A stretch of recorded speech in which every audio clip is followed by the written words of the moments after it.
અમારા છોકરાઓ આ ટીવીમાં જોઈને એવું કહે છે કે આ પોલીસ વાળા અમારી મમ્મીઓને ઢસડીને લઈ જાય છે કે ભરતી નથી કરવામાં આવી છતાં પણ ઢીંગાટોળી કરીને હવે એમને લઈ જવામાં આવી રહ્યા છે। જોઈ લો તમે ઝપાઝપીના દ્રશ્યો કે જ્યાં પોલીસ તમે જુઓ કે જ્યાં ડિટેન કરવાની પ્રક્રિયા હાથ ધરવામાં આવી છે।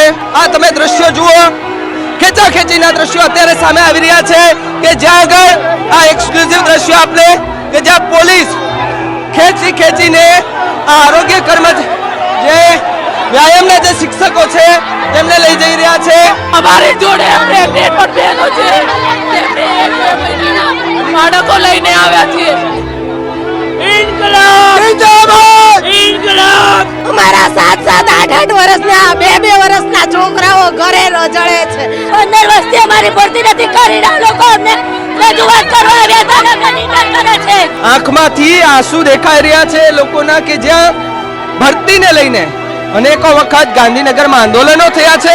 સરકાર કહે છે બેટી બચાવો બેટી પઢાઓ, ત્યાં તારમાં બેટી પડે એટલી જબરદસ્તી થાય છે।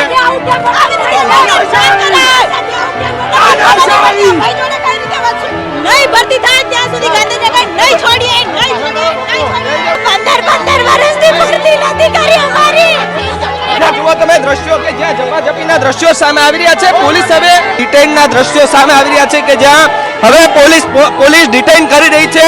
દ્રશ્યો બતાવવાનો પ્રયત્ન કરું આપણે કે જ્યાં અમારી ખેત સહાયકની ભરતી કરો, કાયમી કરો। 2009 થી ભરતી કરવામાં નથી આવી। અમારી માંગણી છે કે કાયમી કરો, કરાર પ્રથા બંધ કરો ને બંધ કરો। લઈ જશે ને તો લઈ જશે, પણ અમે અમારી છે કે એમને કાયમી કરો, બસ। સરકારને એટલું જ કહેવા માંગે છે કે અમારી વ્યાયામ શિક્ષકોની કાયમી ધોરણે ભરતી કરો।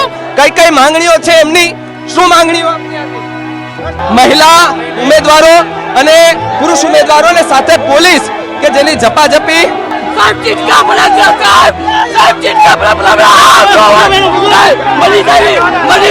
અમે અહીંયા શોખના નથી આવતા, સાંજ પડે ત્યારે ખાવા પણ નથી મળતું। અમે શું પરિસ્થિતિમાં જીવી રહ્યા છીએ જરાક તો વિચાર કરો।